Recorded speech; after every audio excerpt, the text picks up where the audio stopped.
Habang nasa gitna ng dagat ang asawa kong seaman, na walang sawang nagtatrabaho para sa kinabukasan namin. Unti-unti naman akong nahulog sa ibang lalaki. Isang security guard na araw-araw kong kasama sa bangko. Akala ko simpleng paghanga lamang nung una. Hanggang sa dumating ang gabing tuluyan kong sinira ang tiwalang binigay sa akin ng asawa ko. Nung may mangyari na sa aming dalawa. Dear Miss Love, magandang araw po sa inyong lahat. Gusto ko lang i-share sa channel na ito ang kwento ng aking buhay at ang kataksilang nagawa ko sa aking asawa noon. Ako po si Joanna, 29 anyos noong mangyari ang lahat. Isa akong bank teller sa maliit na branch ng bangko dito sa Maynila. 3 taon na kaming kasal ng asawa kong si James noon. Isa siyang seaman, kaya madalas wala sa piling ko. Mahal ko ang asawa ko, Miss Love. Totoo yun. Pero habang tumatagal ang pagsasama naming laging may distansya, unti-unti ring may nabubuong lungkot sa loob ko. Wala pa kaming anak, kahit ilang taon na kaming sumusubok. Minsan naiisip ko kung ako ba ang may mali o siya. May mga gabing umiiyak akong mag-isa habang ka-video call si James sa barko. Pilit na nagpapakatatag. Darating din tayo dyan, mahal. Lagi niyang sinasabi sa akin noon. Ngumingiti lang ako kahit minsan gusto ko nang sumuko. Maputi po akong babae, Miss Love, at marami rin nagsasabing maganda raw ako. Hindi ko rin maikakaila na may itsura naman talaga ako. Maalaga ako sa sarili at lagi akong presentable dahil kaharap nga namin araw-araw ang mga kliyente sa bangko. Tahimik lang ang buhay ko noon hanggang sa dumating si Benjo. Bago lamang siyang security guard sa branch namin nung una ko siyang makita. Matangkad, moreno, matipuno ang katawan niya at halatang batak sa trabaho. Hindi man siya gwapo pero may kakaiba siyang appeal. Tipong kapag tumingin siya, parang may kakaiba. Pamilyado rin siya, Miss Love, at may isang anak na rin. Nasa probinsya raw ang mag-ina niya, kaya mag-isa lamang siyang umupo pa ng apartment malapit sa bangko. Nung una ko nga siyang makita, hindi ko alam kung bakit, pero napansin ko agad siya. At doon nagsimula ang lahat. Ma'am, good morning po. Napatingin ako sa bagong guard na nakatayo sa may pinto ng bangko. Maaga pa noon at ako ang unang teller na dumating. Ngumiti siya. Good morning din. Sagot ko naman habang inaayos ang ID ko. Bago ka lang, kuya? Tanong ko. Opo, ma'am. First day ko ngayon. Ah, kaya pala. Sabi ko sabay ngiti. Tahimik lang siya nung una at magalang. Habang inaayos ko ang gamit ko sa counter, paminsan-minsan, nahuhuli ko siyang sumusulyap sa akin. Hindi ko alam kung assuming lang ba ako, pero ramdam ko talaga. Makalipas ang ilang araw, naging komportable na kami sa isa't isa. Ma'am Joanna, kape po. Sabi niya minsang lumapit sa akin.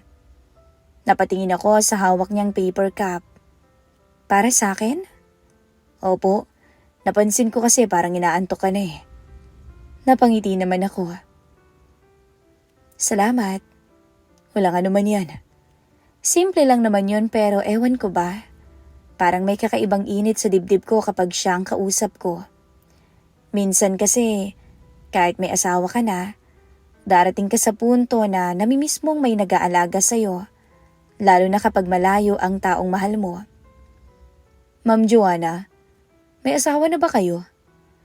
Napatingin ako kay Benjo noon habang magkatabi kaming nakaupo sa pantry isang araw. Lunch break noon at nagkataong sabay kami at magkatabi. Oo naman, sagot ko sabay tawa. Mukha pa ba akong dalaga? Napakamot siya sa ulo niya. Oo ma'am, Akala ko nga, dalaga ka pa eh. Ang ganda mo kasi at ang sexy pa, parang walang asawa. Napangiti ako. Sa isip-isip ko, magaling palang mambola ang bagong CQ namin. Kayo, may asawa na rin? Tanong ko. Opo, tsaka may anak na ring lalaki. Kasama mo dyan? Hindi ho, nasa probinsya. Bakit naman nasa probinsya sila? Mas gusto kasi ng misis ko doon muna. Mahirap daw ang buhay dito sa Maynila. Tumango ako. Sa bagay, totoo naman yan. Pero ang hirap din na magkalayo kayo Paanong uwi mo niyan? Everyday off mo? Naku hindi. Sayang ang pamasahe Swerte na akong makauwi ng isang beses sa loob ng isang buwan. Naku, di miss na miss mo sila. Sobra. Sandaling natahimik si Benjo bago siya muling nagsalita. Pero, wala naman ako magagawa. Kahit malayo, kailangang magtiis. Kahit namimiss mo. Wala ganun talagang buhay. Napatingin ako sa kanya. Ramdam ko ang bigat sa boses niya. At doon ko naramdaman na may pagkakapareho kaming dalawa. Pareho kaming may asawa, pero nasa malayo. Pareho kaming malungkot at nag-iisa. Lumipas ang mga linggo at mas naging malapit kaming dalawa. Madalas niya akong samahan hanggang sa sakay ng jeep kapag gabi na akong nakakauwi. Ma'am Joanna, ingat po. Paulit-ulit ka. Oo na, salamat Siyempre, mahirap na. Concern ka talaga masyado Ngingiti lang siya nun. Masama ba? Tapos hindi ako makakasagot. Sa totoo lang, Miss Love, matagal na rin noong may lalaking nagbigay ng ganoong atensyon sa akin. Si James kasi, kahit mabait at responsable, naging seryoso ng masyado sa buhay. Kapag tumatawag siya, puro trabaho, bills at plano para sa future ang pinag-uusapan namin. Nakalimutan na yata niya kung paano maging sweet sa akin. Samantalang kay Benjo, simpleng tingin lang niya, kinikilig na ako. Isang gabi, malakas ang ulan nang magsara kami ng bangko. Ma'am Joanna, mukhang hindi agad titilang ulan sabi niya habang nakatingin sa labas. Oo nga May sundo ba kayo? May masasakyan ba kayo? Wala nga. Hatid na lang kita kung gusto mo. Naku, huwag na Benjo. Kaya ko na to. May hirapan kang sumakay niyan. Napabuntong hininga ko. Sige na nga. Magkaangkas kami sa motor niya habang bumubuhos ang ulan. Maigpit ang hawak ko sa gilid ng jacket niya pero nang bigla kaming dumaan sa lubak, napayakap ako sa kanya. At doon ko naramdaman ang init ng katawan niya. Okay lang kayo? Tanong niya. Oo. Hindi ko alam kung bakit pero biglang bumilis ang tibok ng puso ko. Pagdating sa apartment ko, hindi agad ako bumaba. Salamat. Mahina akong sabi. Walang anuman, Ma'am Joanna. Nagkatitigan kami ng ilang segundo hanggang sa siya rin ang unang umiwas. Pasok na kayo, ma'am. Baka magkasakit pa kayo. Magbihis na kayo. Tumango ako at mabilis nang umalis. Pero buong gabi noon, Miss Love, siya lang ang laman ng isip ko. Kinabukasan, hindi ko siya matingnan ng diretso. Good morning, ma'am. Bati niya. Good morning din, Benjo. Ayos lang ba kayo? Bakit? Wala naman, parang umiiwas ka Nako, hindi Talaga ba?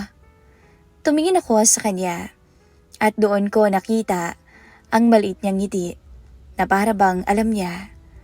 Parang pareho naming alam na may nagbabago. Minsan, break time namin noon. Magkatabi ulit kami sa pantry. Tahimik lang habang umiinom ng kape. Hanggang sa siya ang unang nagsalita. Ma'am Joanna? Pwede bang magtanong? Ano yun? Masaya ka ba sa asawa mo?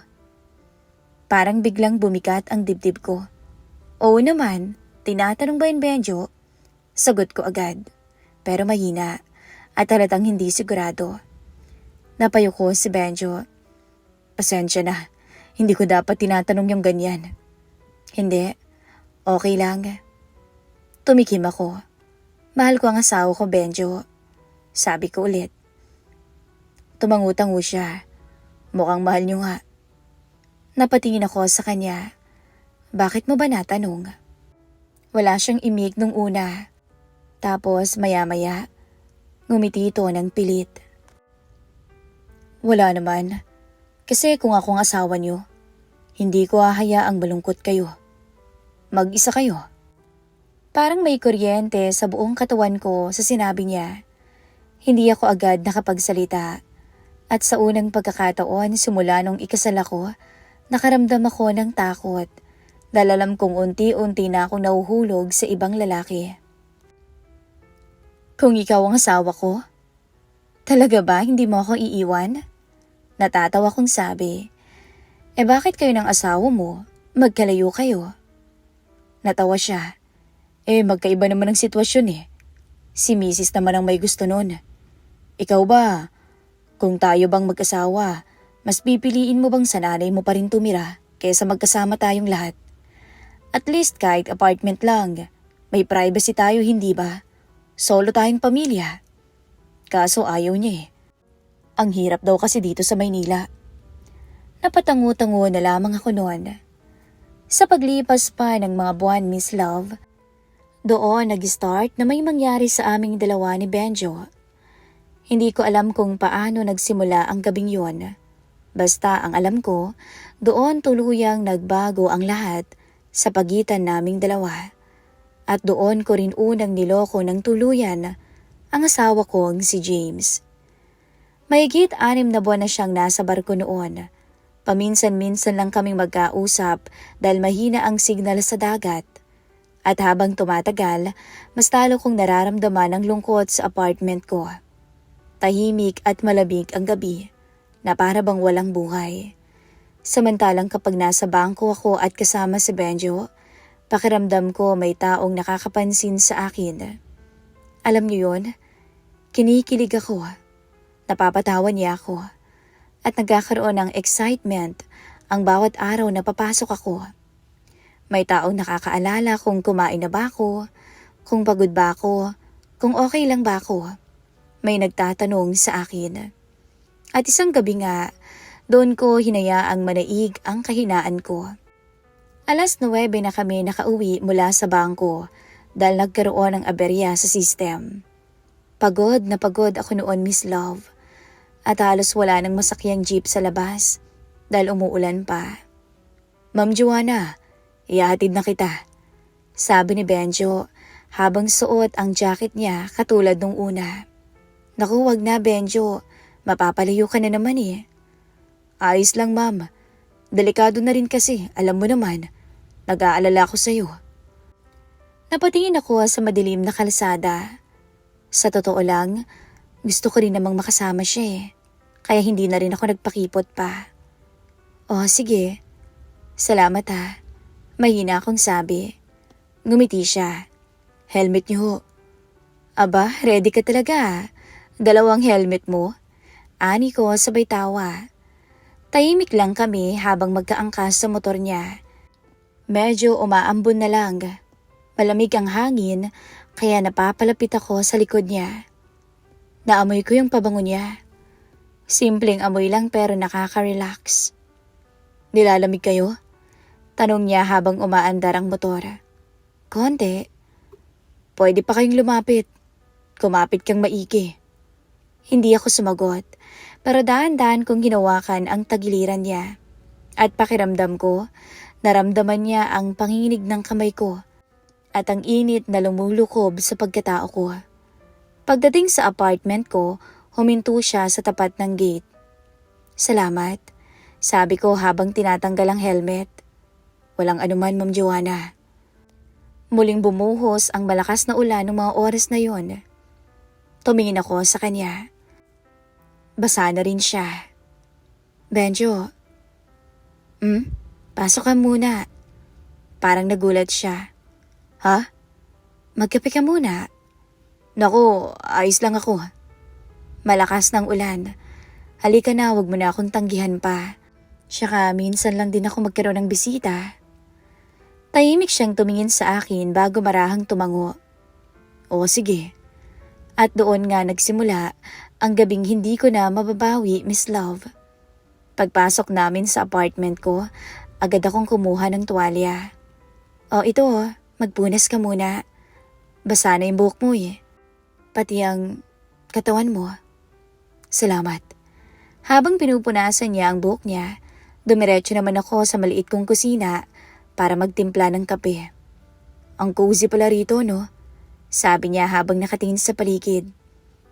Maliit lang pero maayos at malinis. Napangiti ako.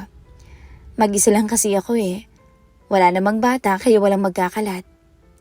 Sa unang pagkakataon, parang ang gaan sa pakiramdam na may ibang tao sa loob ng bahay ko. Benjo, black coffee okay lang ba?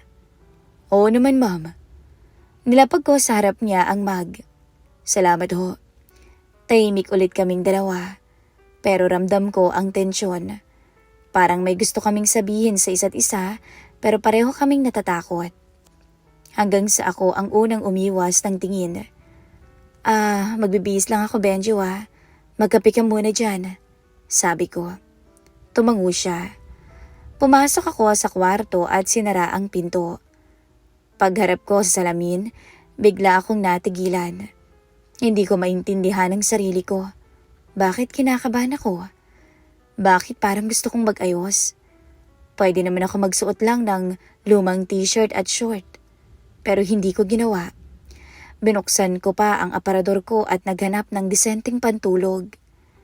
At ang napili ko, manipis na terno lang na hanggang hita lamang. Simple lang naman yun pero maayos namang tingnan. Pagkatapos kong suklayin ang bahagyaang buhok ko, napabuntong hininga ko. Ano bang ginagawa mo, Joanna? Bulong ko sa sarili ko. Pagkalabas ko ng kwarto, natigilan si Benjo noon. Tahimik siyang nakatitig sa akin na para bang nawala ng sasabihin. Bakit Benjo? Pilit kong tanong sa kanya kahit ramdam kong umiinit ang mukha ko. Wala ma'am. Napayuko siya sandali. Bakit nga?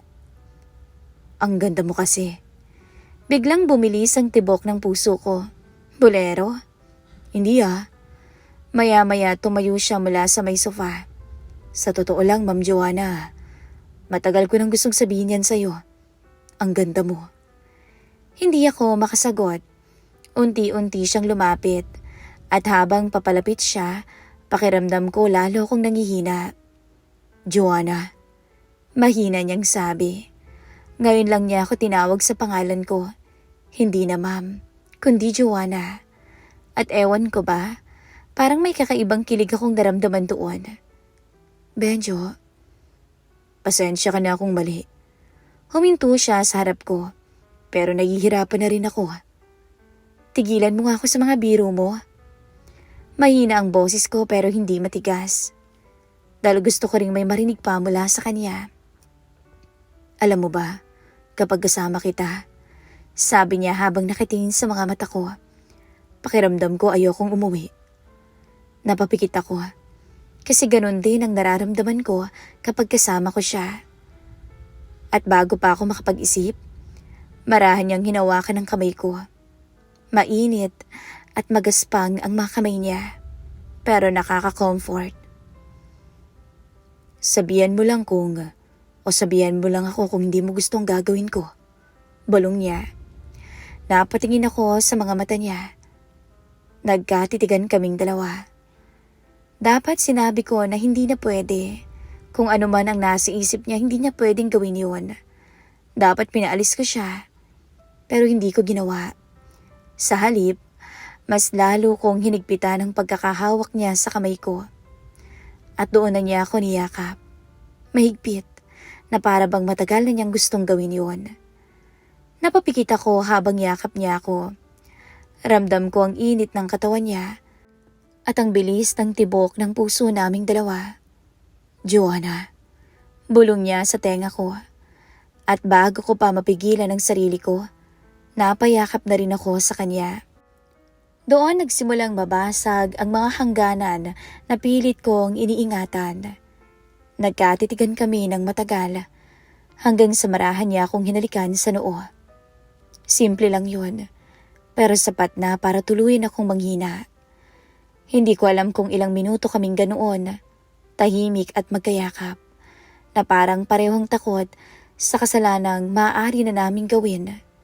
Pero pareho naman naming ayaw bumitaw. Ang halik niya sa noo noon, Miss Love, ay bumaba sa pisngi ko hanggang sa napunta na sa labi ko. At doon, libo-libong boltahe ng kuryente ang naramdaman ko. At nang gabing iyon, hinayaan kong manaig ang damdaming matagal ko nang tinatago. Habang sa kabilang dagat, walang kamalay-malay ang asawa kong si James, na unti-unti ko na siyang pinagtataksilan. Madaling araw na nang makauwi si Benjo galing sa apartment ko. Tahimik ang buong paligid noon. Tanging ulan na lang sa labas at tunog ng electric fan ang naririnig naming dalawa. Magkatabi kaming nakaupo nun sa kama habang hawak niya pa rin ang kamay ko. Pareho kaming walang imik. Siguro dahil pareho naming alam na mali ang nangyari sa amin. Dahil pareho kaming may sabit. Dapat yata umalis na ako. Mahina niyang sabi. Hindi ako nakasagot. Ayaw ko siyang paalisin noon. Yun ang totoo. Yun ang nakakatakot. Tumayo si Benjo at kinuha ang jacket niya. Pero bago siya tuluyang makalapit sa pinto, nahawakan ko ang braso niya. Napalingon siya sa akin. Joanna. Hindi ko alam kung bakit ko ginawa yun, Miss Love. Siguro kasi dahil ayoko pang matapos ang gabing yun na magkasama kaming dalawa. Unti-unti siyang lumapit ulit sa akin hanggang sa muli niya akong niyakap. Pero mas mahigpit na ngayon, mas punong-puno ng emosyon. At bago siya tuluyang umalis ng apartment ko ng gabing yon, muli kaming nagpalamon sa damdaming matagal na naming pinipigilan. Oo, Miss Love, muling may naganap sa aming dalawa.